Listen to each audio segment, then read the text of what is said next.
session of e-learning. I'm Dr. Premsekar. I bring greetings from Kauvery Hospital in Chennai. And today's session is going to be a basic one on echo views, a quiz. And this is structured keeping in mind that we have freshers who have joined us who are quite new to echocardiography.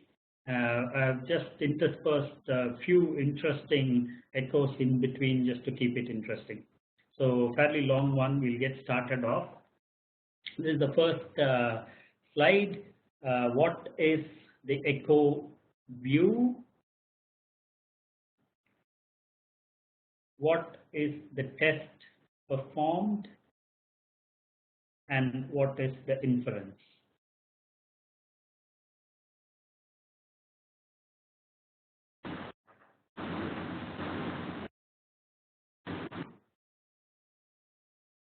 Yeah, I think people are speaking. I think you need to use the chat box. So what view is this?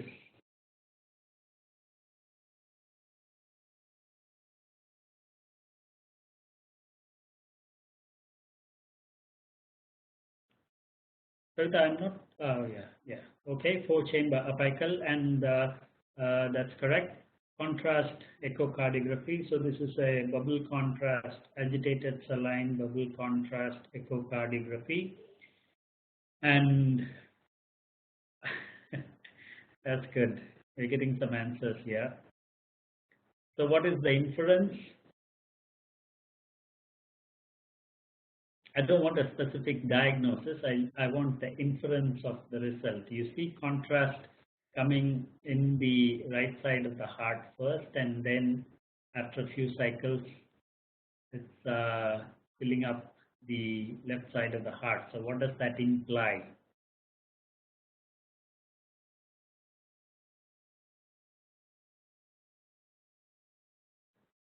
You have to think simply. I don't want a specific diagnosis.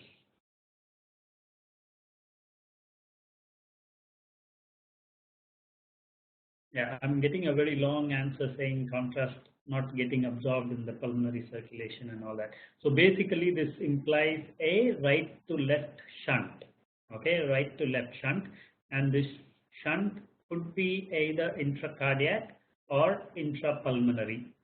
So generally we tend to assume that if the contrast or pacification on the left side is within 3 to 5 cardiac cycles, then the right to left shunt is intracardiac, whereas if it's a little later, then it's most likely to be an AV malfunction in the lungs, which is allowing these bubbles to traverse the pulmonary circulation and come back into the pulmonary venous inflow to the left side of the heart. So that's good. We'll move on to the next one. Okay, fairly basic. What is the echo view and what is the inference here?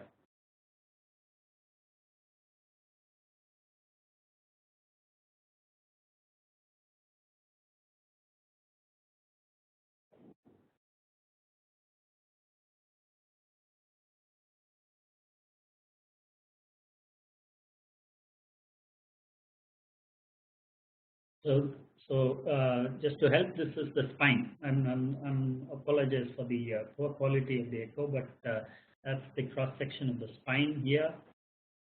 And what does these two structures tell you about their relationship?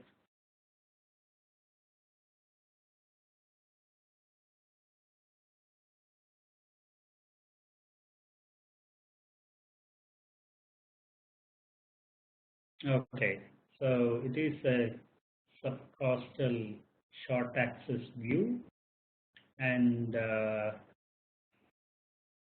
what does the blue and the red flow tell you?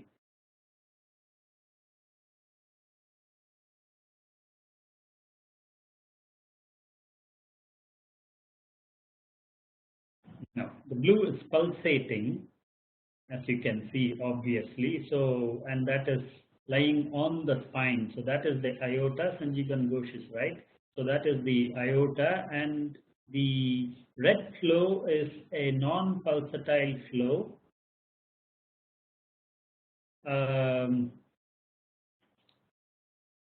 So it's okay. The spine is over here. The spine is over here. So aorta is slightly over to the right, and IVC is to the left. What does that tell you? Just tells you that the abdominal situs is soleus. You have the IVC to the left of the aorta. So exactly, situs soleus. So IVC is a left-sided structure and aorta is right-sided, and this just tells you the normal relationship. It's important to go stepwise when you are doing an echocardiogram to establish the situs abdominal as well as cardiac. Okay, so what is this echo view and which chamber is the IVC draining into? These are all fairly basic, so you have to think basic.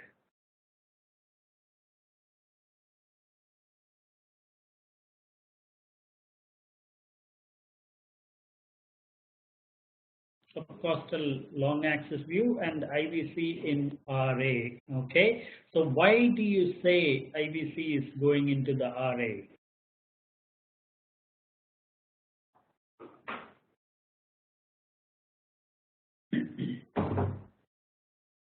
Why do you think IVC is going into the RA? Because the chamber whichever drains the IVC is assumed to be the right atrium. You can't say the same of SVC, because when you have atrial situs ambiguity, then you can have SVCs draining into either chamber. You can have bilateral SVCs. In heterotaxis, you can have SVCs going into either chamber, but the IVC, the chamber, whichever it drains into, is considered to be the right atrium, irrespective of whichever side it is. Right. So what is the echo view here?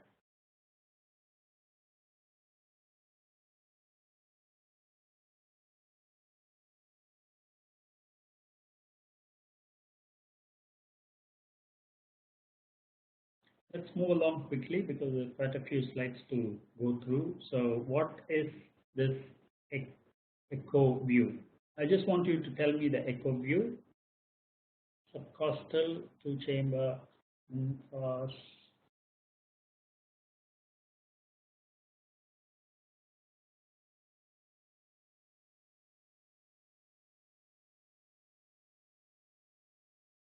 Yeah, it's a kind of subcostal coronal view. Okay, anybody willing to hazard a guess on what that structure is?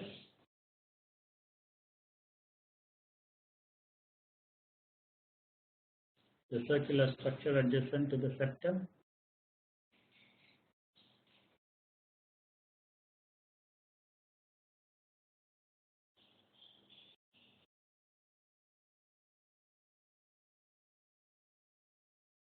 No?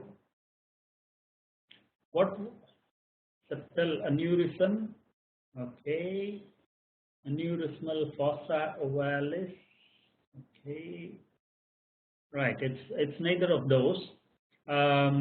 Okay, let's move on to the next one. What is this linear shadow that you see? This linear shadow which the cursor is pointing to. I hope you can see the cursor. No, this structure just below the left atrium, coronary sinus. Yeah, that's right. Yeah, so coronary sinus. So we'll come back to this later as we go along. Okay, so this is an apical four-chamber view, and tell me at least three features that you could use in this view to identify the ventricular morphology. So when you say these ventricles are de-looped, how do you determine the left ventricle is on the left and right ventricle is on the right? What are the echocardiographic features that would help you determine the ventricular morphology? AV valve position. Tricuspid valve has septal attachment. Brilliant. So the smooth surface of LV, that was one of the answers. I don't think that is a very acceptable echocardiographic finding. That's more of an angiographic finding, but the offsetting of the AV valves with the mitral valve slightly higher and the tricuspid valve slightly lower, and the septophilic tricuspid valve, the moderator band on the right side, and the papillary muscle in the left can be used as features which will help you identify the ventricle. And also the AV valves always go with the ventricle. So, but you would not be able to see the morphology of the AV valve in this view. You need to go to the short axis view for that. So the offsetting, what does the offsetting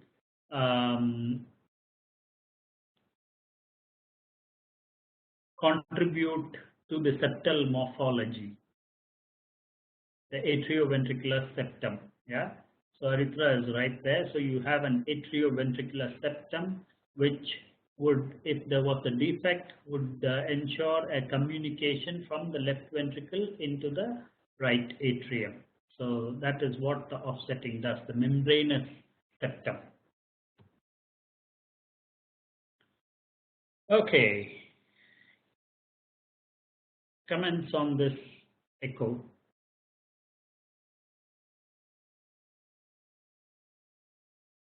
What is the structure which is marked with a query?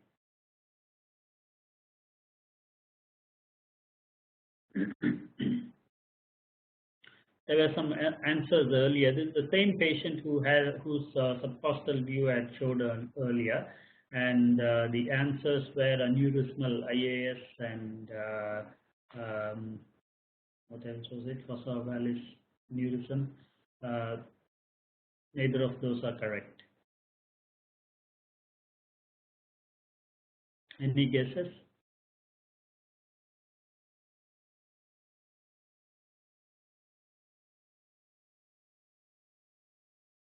See, when you're starting to do echocardiography, you have to have a good understanding of cardiac embryology and anatomy, and a three-dimensional orientation of the cardiac anatomy in your mind, so that when you're doing echocardiography, you can correlate it with with what you see on the screen. It's only if you know the abnormalities, then you would find it, you will be able to diagnose it. Otherwise, it would all look Greek and Latin.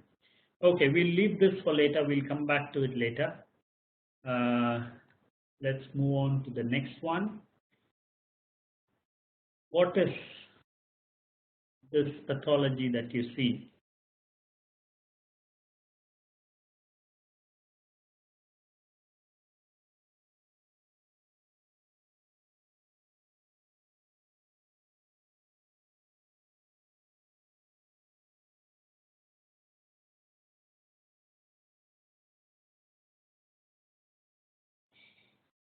Vikas Gupta says LV aneurysm. Anybody agree with that or disagree?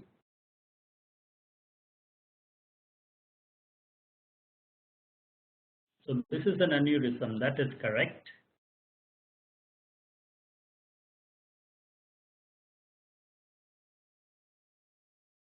With a lot of spontaneous contrast in it, which would suggest a low velocity flow.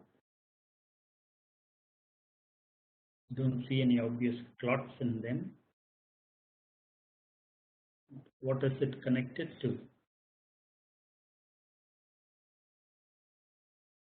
LA. Aritra Mukherjee says LA. LA appendage aneurysm, Nitin. Yeah. So this is a classic case of left atrial appendage aneurysm, quite rare indeed.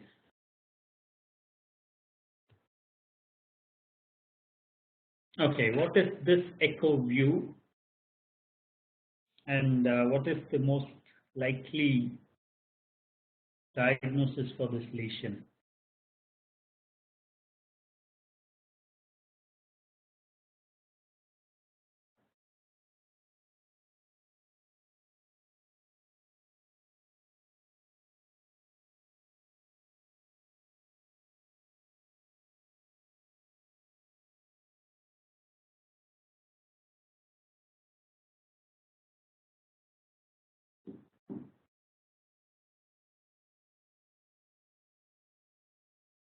What is this echo view?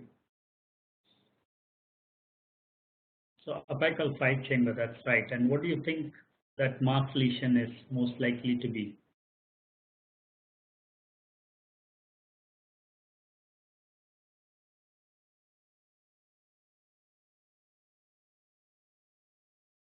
Well, Sudipta Bhattacharya says rhabdomyoma. It's Aritra also says rhabdomyoma. This is a if you take some more information from the screen, you would find that this is a 7.5-year-old child. 7.5-year-old child. So very unlikely that you would find such a huge rhabdomyoma at 7.5 years of age. You commonly detect them soon after birth, and such large tumors at 7.5, rhabdomyomas at 7.5 would be fairly uncommon. Why do you say it's, what is the natural history of rhabdomyomas?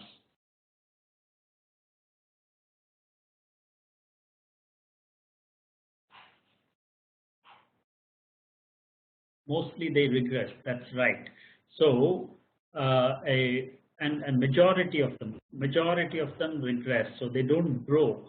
So in that kind of scenario, to have such a huge mass at 7.5 years of age, the rhabdomyoma should have been much bigger to start with and would have most certainly caused LVOT obstruction, total obstruction earlier. So you have to use whatever is available on the screen. You have like say the age of the child here, and you have such a, so this is most unlikely to be a rhabdomyoma. This, if I remember, was a fibrosarcoma, which needed to be operated. Okay, so list the conditions that can be identified in this 5-chamber view. Some of the important conditions that you would be able to diagnose in the 5-chamber view.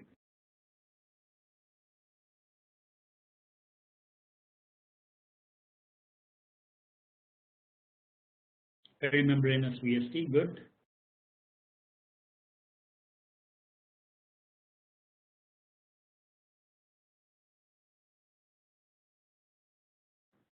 AR, subaortic ridge, AS, RCC prolapse.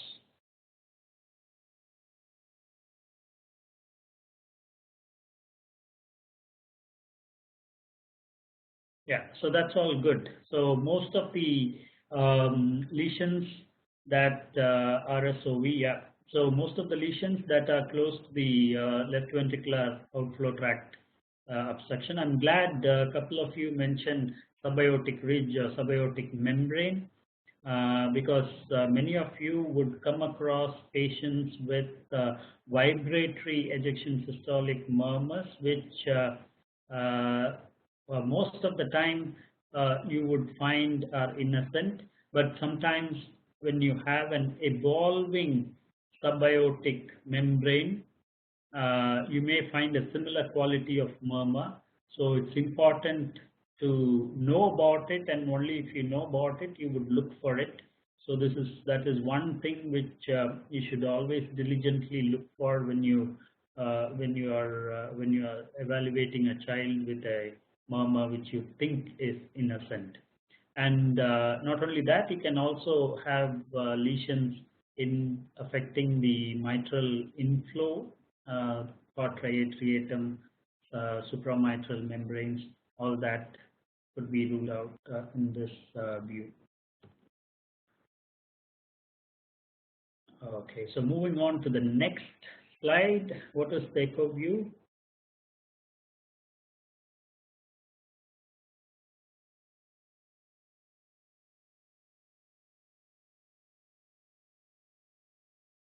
Parasternal short axis, so that's fairly straightforward. Anything else which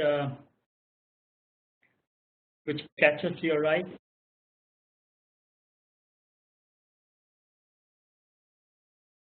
Anything abnormal that catches your eye? Maybe difficult, but I'm just seeing if anybody has an eye for the abnormal. Not perimembranous VST. Okay, so we'll move on to the next one. Name 1, 2, and 3. I think you are seeing those where there are none. Doming pulmonary valve is not a feature there. So in this echo, name 1, 2, and 3. Yeah, 1 is right coronary. Okay, so that's fairly straightforward. Important to know that.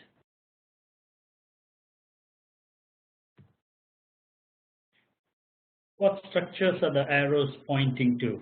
This is the same child whose short axis view you saw a couple of slides ago.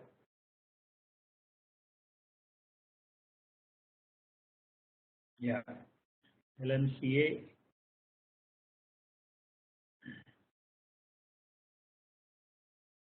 Okay, so anything abnormal there?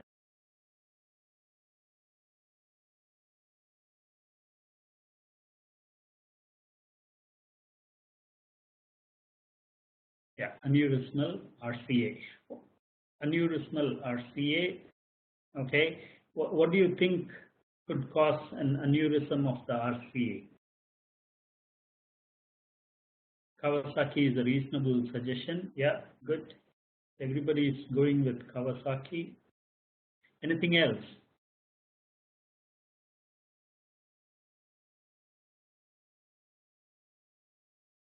A non-inflammatory pathology. Al-Kappa?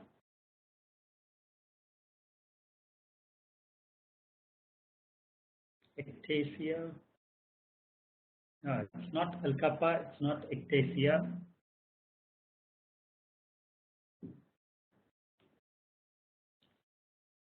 Coronary cameral fistula is one answer. Sanjeevan Ghosh, coronary AV fistula. Good. So this is a moving image of the same patient. You have a very dilated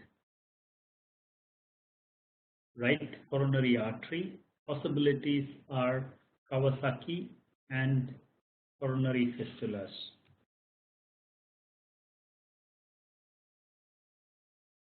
Okay, so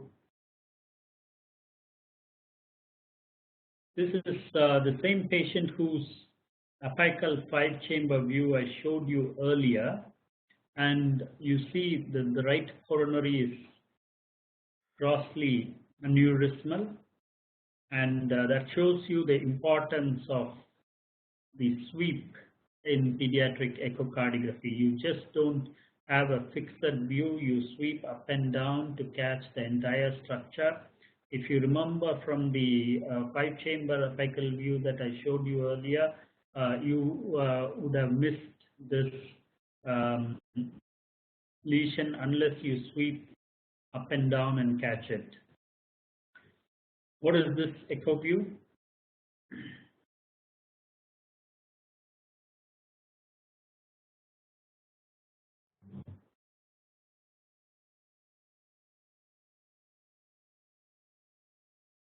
Yeah, ductal view. That's fairly simple. Okay, what are we looking at here?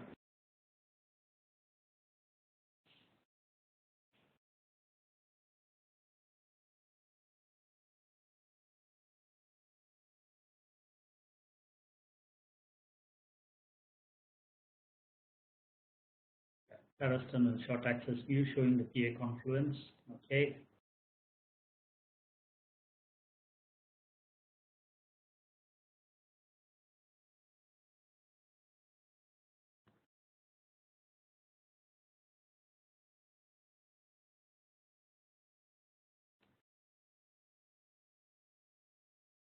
Okay, what structure is marked with the query?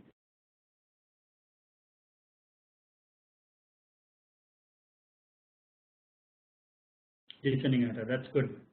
So it's important to recognize that, and also when you're doing echoes on neonates, sometimes you would get to this view, and you might find quite a lot of turbulent flow in the descending aorta, which gives you a indication that there may be associated coarctation of aorta. So that's something which is worth bearing in mind. Because if you don't do the suprasternal arch view properly, you may miss a coarctation aorta fairly down. This view helps you with that. If you have like turbulence in this, normally you would not see any turbulence, but if you see turbulence, keep in mind that there may be a coarctation of aorta, especially in neonates when you're looking at. Okay, comment on the echo.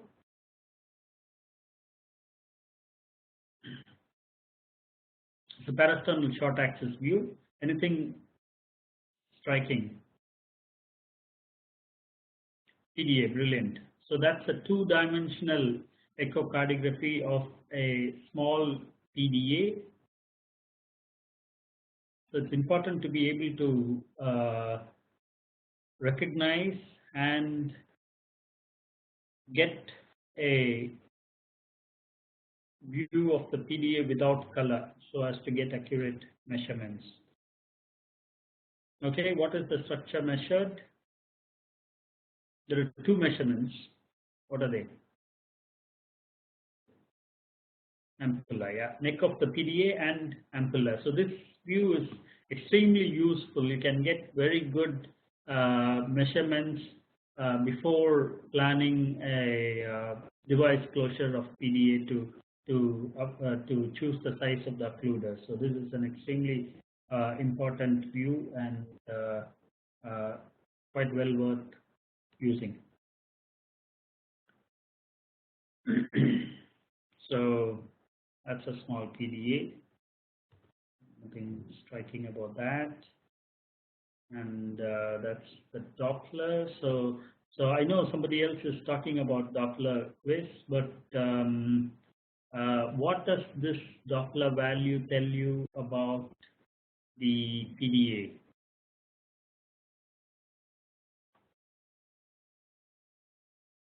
Normal PA pressure, yeah, that's right. It's a small restrictive PDA with a gradient of 77, so that's good. Okay, what parameters define a good parasternal long axis view?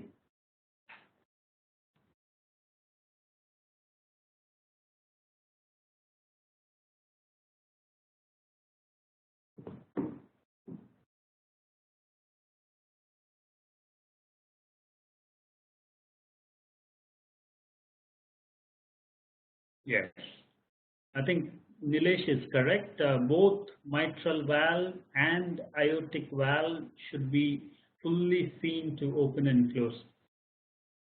So that's what defines a good parasternal long axis view. Not necessarily that IBS and aorta should be in a straight line.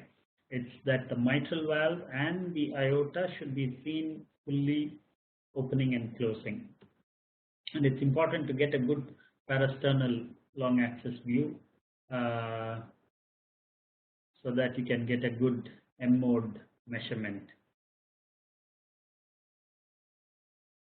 Okay, what parameters define a good parasternal long axis view M mode measurement?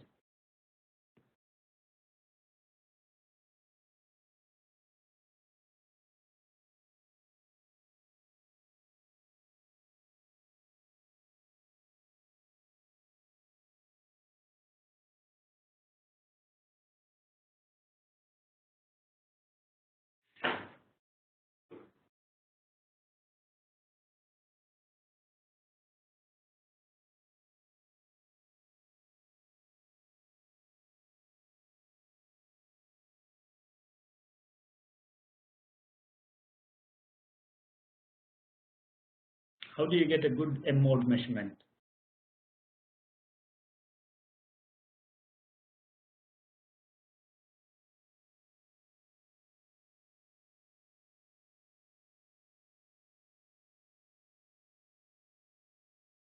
Tip of AML. Ideally, the line should be perpendicular to the interventricular septum and the LV posterior wall. Should be at 90 degrees and at the tip of the AML. So that's what. If you keep it oblique, then you would be undermining or overrating the dimensions. So it's very important that the line is exactly perpendicular to the septum and the posterior wall.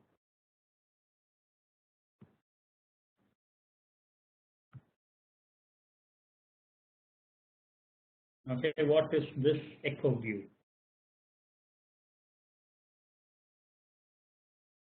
So when you're doing pediatric echoes, it's important not to stick to the conventional views all the time. This is a parasternal long axis RBOT view. Yeah, you have to PLAX with anterior sweep, and it's a wonderful view to image the pulmonary valve, to measure the annulus size, to see the morphology of the pulmonary valve as well. So that's good. Same thing with color flow. And you can see that there is a ductus which is inserting into the left pulmonary artery. So this is another view to measure the ductal diameter. Okay, let's move on quickly. Okay, comment on this echo.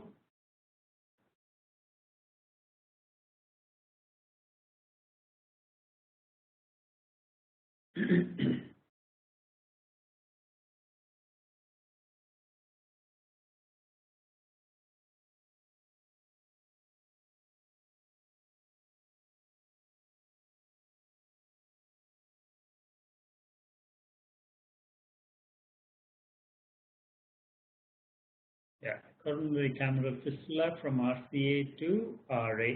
That's brilliant. So that's what it is.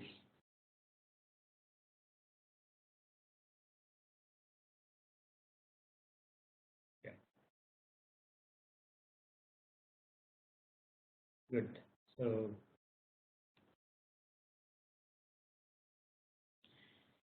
okay, where is the probe placed to obtain this view? Which shoulder is the marker usually oriented to? So it is suprasternal, you're right. Marker is oriented to the left. Okay. So if you're orienting the marker to the left and you do not get this view, what would be your assumption? Right arch. Yeah. If you have to orient your marker to the right shoulder and you get this view, then it's a right unfolding aortic arch, which can be rarely isolated or in association with other congenital heart problems. Which structure is profiled here? What are the possibilities if this structure is not seen in its usual position? So I'm talking about a particular structure which we have profiled here. So this is again a suprasternal view.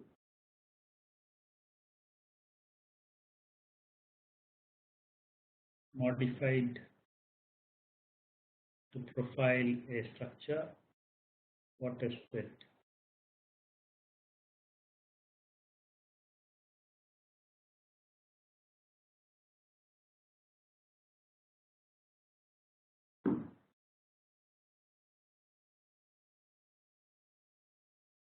Okay, I'm not talking about a vertical PDA. I'm looking at this.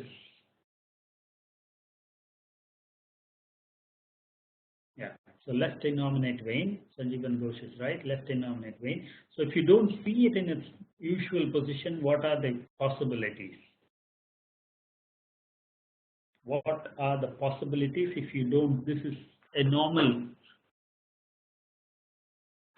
Yeah, possibility is LSVC or retroaortic innominate vein. So you need to look for both, which is very important in children with congenital heart disease because you need to warn the surgeon of its course. So what does the blue flow indicate? RSVC, that's right. Okay, so let's come back to this image, a subcostal coronal plane image. What do you think is this circular structure? And this is the flow pattern in it.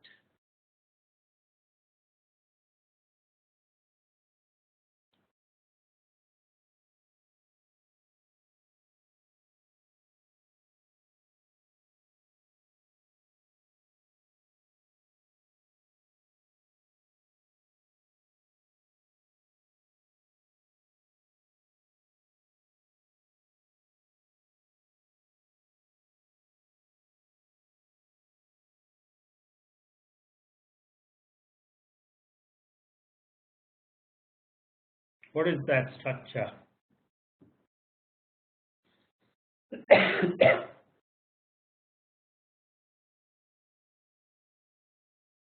It's not an aneurysmal IAS.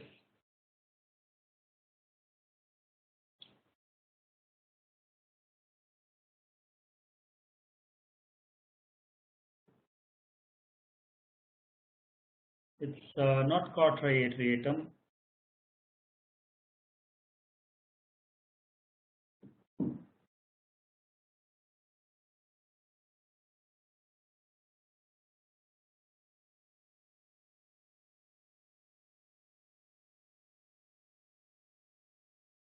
It's not sinus venosus. Okay, it's a little difficult. So let's see if I have anything else here. Okay. So let me explain that. You have seen that before. You have seen this. This is the same patient whose echoes I've been showing all along in different views. It is a coronary cameral fistula, and even Ghosh got it right. So it is a coronary cameral fistula, and this is the fistulous tract coursing across from the coronary and into the RA, and that is the reason why you are seeing a swirling course of color flow here. So this is a coronary cameral fistula, fairly unusual, but I thought it's worth teasing you with. Okay. What echo view is this? And what is the portion of the septum below the pulmonary valve referred to as?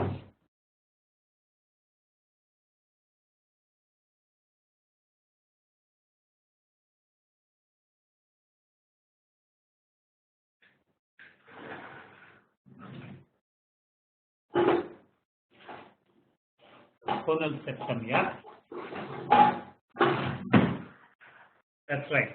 So infundibular septum or conal septum, you need to be familiar with all the different parts of the ventricular septum, and this is a good view, especially in patients with tetralogy of Fallot or doubly committed VST, where you need to, this is a very important view in pediatric practice.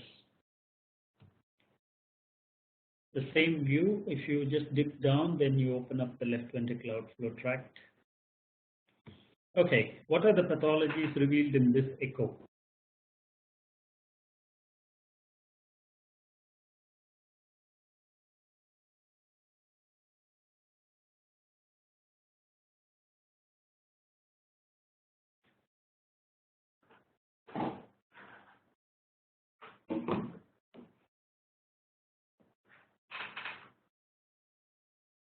VST, yeah? Yes. So VST is there. Okay. So going by this view, you can't really see any other pathology, but is there anything else? Mitral inflow gradient. Yes, Sanjeevan Ghosh has noticed a mitral inflow gradient. So you go on to a short axis view, and this is what you find. What is this condition?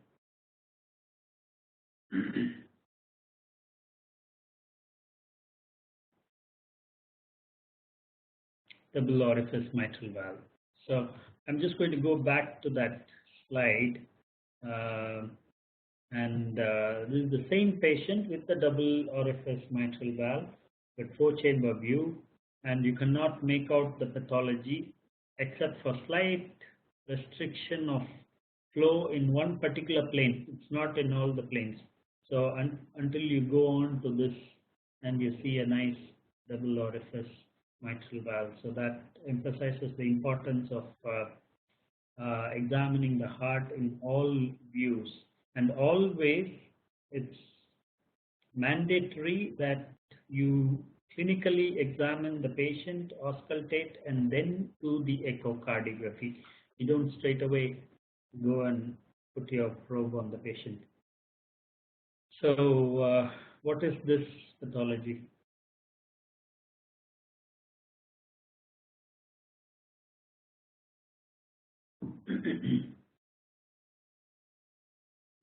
It's a bicuspid aortic valve with a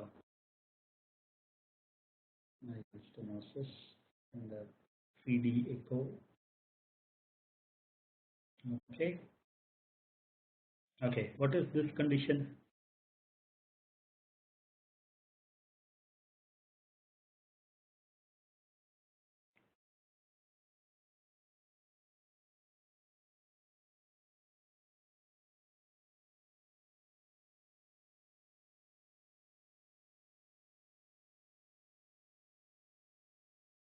Yeah, high pressure TR. We don't know if it's high pressure until we put a Doppler on it. So it would be a little difficult to assume that it's high pressure. So there is severe TR. What is the condition?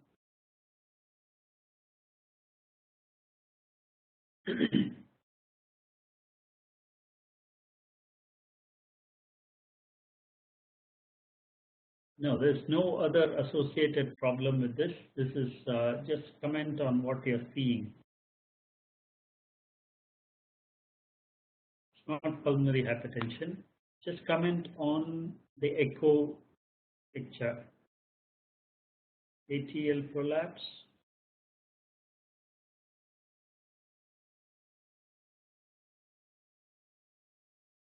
Okay, so let me help you out. This is a case of isolated congenital tricuspid valve dysplasia. So dysplastic tricuspid valve, congenital tricuspid valve dysplasia, and rarely seen in neonates. This can be mistaken for PPHN. So, and sometimes, many a times, it's mistaken for a milder form of Epstein's anomaly. So it is not Epstein's because of the fact that you do not have adherence of the septal leaflet of the tricuspid valve to the septum, and there is no displacement of the coaptation point inferiorly. So this is tricuspid valve dysplasia. And this would be Epstein's anomaly. You see the classical displacement of the septum and the sail-like anterior leaflet. The coaptation point is much lower here, and an atrialized uh, part of the right ventricle with reduction in the effective RV volume. So that is Epstein's anomaly. So you should not mistake it with isolated tricuspid valve dysplasia. Many a times it does tend to happen. So what is Silameyer score?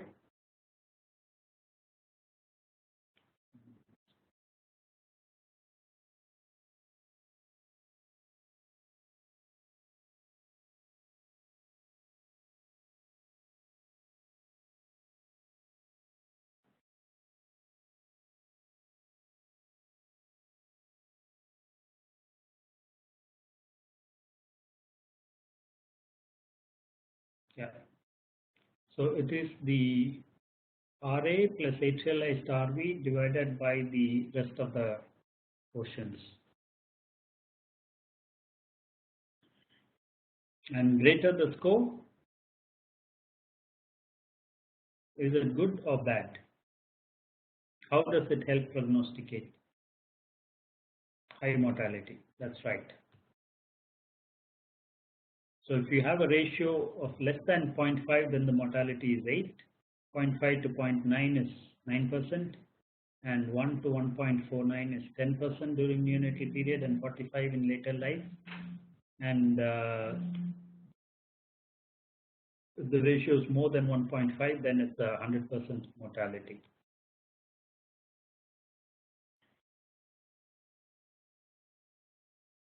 So there is fluid retrograde flow across the pulmonary valve in a heart with Epstein's anomaly. What is the specific terminology used to describe the circulation? Just take that call.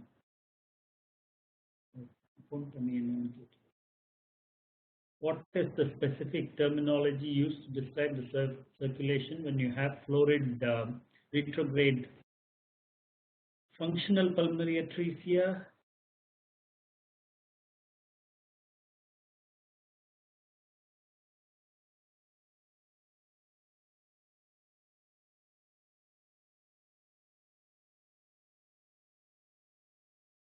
Circular shunt. Arithra Mukherjee is exactly on the dot. It is called circular shunting.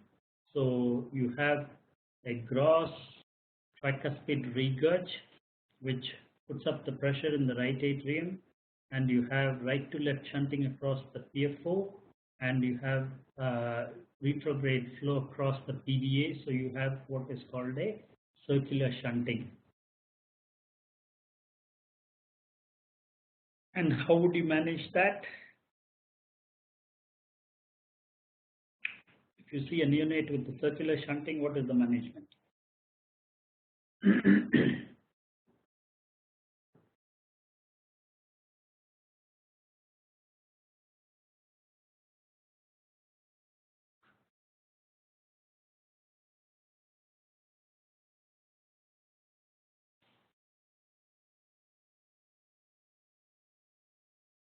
Pulmonary vasodilators will not help. It has to be a surgical intervention. Immediately you tie off the pulmonary artery and keep the ductus open with prostaglandin, and 3 or 4 days later do a stance procedure. So that is the management, staged management for circular shunting. Okay, I think this is the last one. So fetal echocardiography, what do you see?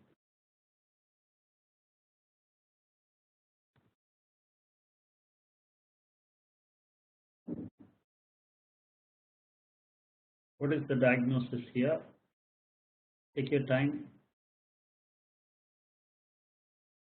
and look carefully.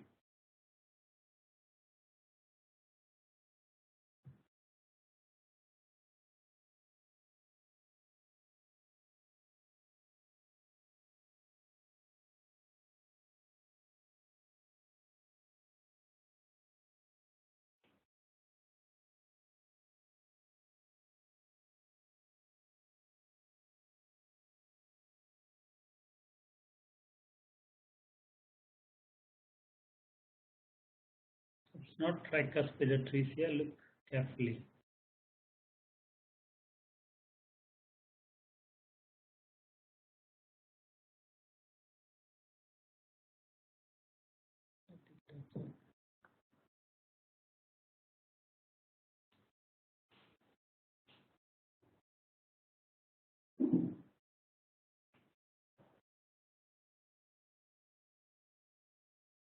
Okay, so this is there was enough clue on the screen, but I think we didn't catch on to that. This is fetal Epstein's anomaly. That's the left ventricular outflow tract you're seeing there. But if you look at the initial phases, that is the tricuspid regurg. That's the tricuspid valve, tricuspid regurg, and septal displacement. Severe TR, fixed pulmonary valve leaflets with no antegrade flow, retrograde flow in ductus arteriosus. Which one additional feature would help in prognosticating?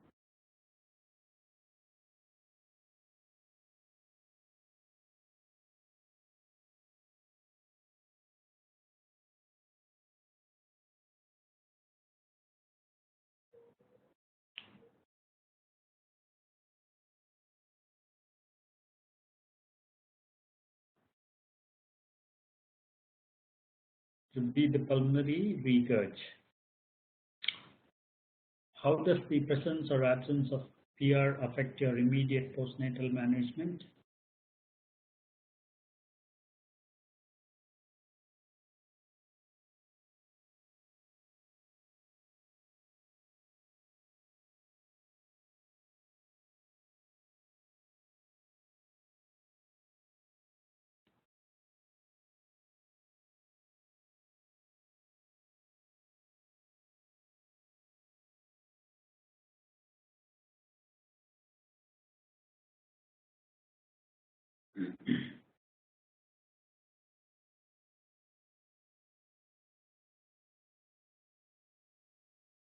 Presence of PR would tell you that there is functional pulmonary atresia.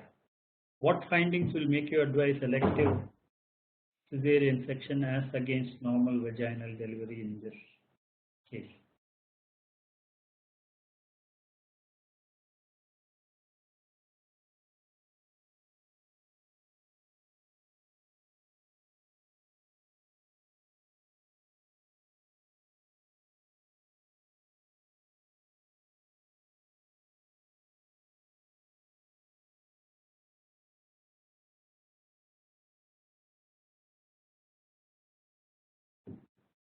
No? Presence of hydrops. Yeah? And hydrops will occur when there is restriction of PFO and right to left shunt is restricted.